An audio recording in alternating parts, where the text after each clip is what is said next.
अब मैं जिनको दावत ख़ताब देने जा रहा हूँ, पिछले कुछ नागुफ्ता हालात में जिस तरह इंडिपेंडेंट लॉयर्स ग्रुप को उन्होंने लीड किया वो वाकई काबिल सताइश है।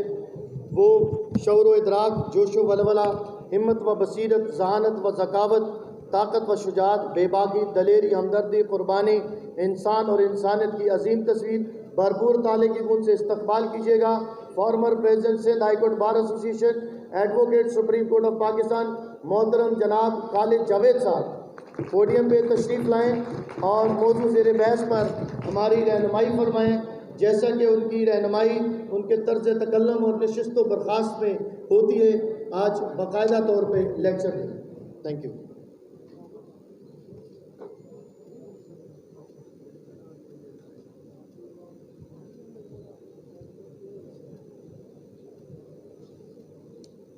बिस्मिल्लाहिर्रहमानिर्रहीम। स्टेज पे तशरीफ़ फरमा मेरे और हमारे लीडर यासीन आज़ाद साहब, मुस्तफ़ा लाखानी साहब, सदर कराची बार मुनीर अहमद मलिक साहब, आज के मेज़बान JN कुरैशी साहब और मेरे दीगर इंतहाई काबिल एहतराम कायदीन बार जो कि स्टेज पे तशरीफ़ फरमा हैं, और पिंडाल में मौजूद मुअज़्ज़ज़ ख़वातीन व हज़रात, अस्सलामु अलैकुम। सबसे पहले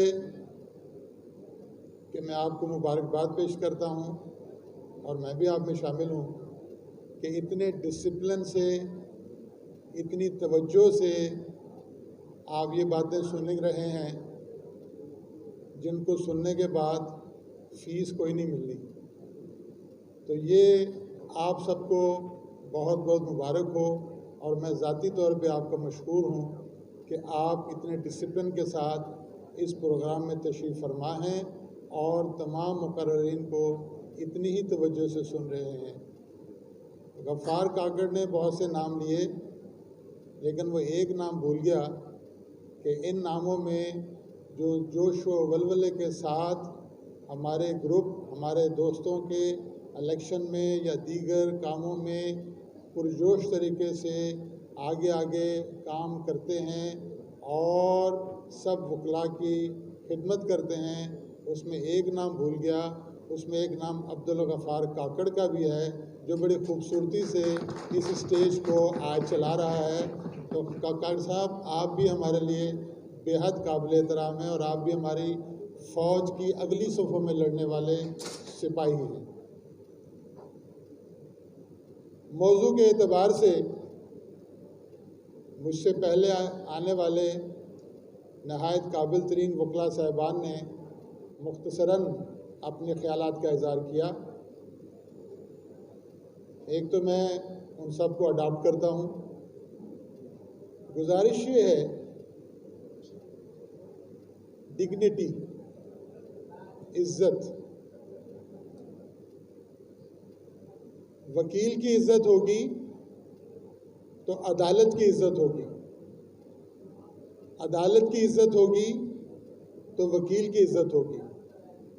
और ये कोई ज़्यादा पुरानी बात नहीं है, मैं सुनी सुनाई बात नहीं करूँगा आपके सामने। मैं जो मेरे सामने जो पेश आए हैं दो तीन छोटी छोटी बातें, मैं उनको बुनियाद बना के अपनी गुजारिशात आपके सामने पेश करूँगा। अवाइल 1980 के शुरू में सक्सेशन मैटर्स में, उस वक्त तमाम सक्सेशन मैटर चीफ जस्टिस साहब के सामने जाते थे। वकील साहब खड़े होते थे और वो मुख्तसरन एक बात करते थे कि इसमें इतने लीगल एयर्स हैं, ये प्रॉपर्टी है, NOC आ गया है, अखबार में इश्तहार आ गया है। अदालत ने कभी फाइल खोल के चेक नहीं किया था कि जो कुछ ये कह रहे हैं ये सही है या इसके ऊपर कोई शक शुबे की गुंजाइश है, और वो उसी तरह उसको सच मानते हुए स्टेनोग्राफर को डिक्टेशन दे देते हैं। मुझे एक दफ़ा एक दोस्त ने कहा कि मेरा सक्सेशन है, ज़रा ब्रीफ होल्ड कर लेना। मैंने कहा मैं ब्रीफ होल्ड करता हूँ। बोले नहीं, ग्रांट भी करवा देना। मैं चीफ जस्टिस साहब के पास खड़ा हुआ, मैंने कहा कि जी मैं फलां दोस्त का ब्रीफ होल्ड कर रहा हूँ, और उन्होंने यूँ फाइल उठाई और जल्दी से स्टेनो की तरफ देने लगे। मैंने कहा साहब एक बात, इसमें ये है। फाइल उनके हाथ में थी, उन्होंने लिखा है मिस्टर खालिद जायद says this is granted. File को देखा नहीं। ये उस वक्त वकला की इज्जत थी जो अब भी होनी चाहिए। और जब मैं चलने लगा तो कहने लगे जावेद साहब वो आप किसका ब्रीफ होल्ड करे थे, ज़रा नाम लिखा दीजिए। शरफ फरीदी साहब जो सीनियर हजरात हैं वो सब जानते हैं, हाई कोर्ट बार के प्रेसिडेंट थे। मेरी खुशनसीबी के मैं 2 साल 1991, 1992 2 साल में हाई कोर्ट बार का ज्वाइंट सेक्रेटरी उनके साथ काम किया। सिटिंग प्राइम मिनिस्टर के प्रिंसिपल ऑफिसर को वो फ़ोन करते थे, प्रिंसिपल सेक्रेटरी को, कि मुझे प्राइम मिनिस्टर से बात करना है और आज ही करना है। उस डेट में रात के 12 बजे से पहले प्राइम मिनिस्टर सदर साहब को फ़ोन करता था, शरफ साहब फरमाइए क्या बात है। This is called the dignity. Sitting prime minister. High court bar को उसी दौर में 92 में जो 100 एकड़ ज़मीन अलॉट हुई, सारा काम हो गया। चीफ मिनिस्टर हाउस से फ़ोन आया कि सर आइए। हम लोग गए। चीफ मिनिस्टर ने कहा ये सारी समरी तैयार है, सिर्फ एक चीज़ बाकी है, रेट कितना लिखना है वो मैंने सोचा कि आपसे पूछ के लिखूं। This is called the dignity. उन्होंने अपनी मर्जी नहीं थोपी। आज ऐसा क्यों है कि जो वकील साहब कहते हैं उसके बावजूद एक सफ़ा पलटा जाता है, फाइल का शनाख्ती कार्ड मांगा जाता है, क्लाइंट का शनाख्ती कार्ड मांगा जाता है जिसको कि वकील ने ऑलरेडी आइडेंटिफाई किया हुआ है। इसके बावजूद क्लाइंट से शनाख्ती कार्ड मांग के उसके कंटेंट्स को वेरीफाई किया जाता है। ये हमारे लिए काबिले रहम स्टेज है। ये मैं रिपीट करता हूँ, ये स्टेज हमारे लिए काबिले रहम है। वकील की इज़्ज़त को लिल्ला बहाल होना चाहिए, और वकील की इज़्ज़त उससे बहाल होगी जब वकील वकील की इज़्ज़त करेगा, वकील अदालत की इज़्ज़त करेगा, अदालत वकील की इज़्ज़त करेगा, तब डिग्निटी बहाल होगी। और उसके लिए ज़रूरी है कि हमें अपने अपने अमाल का जायज़ा लेना है।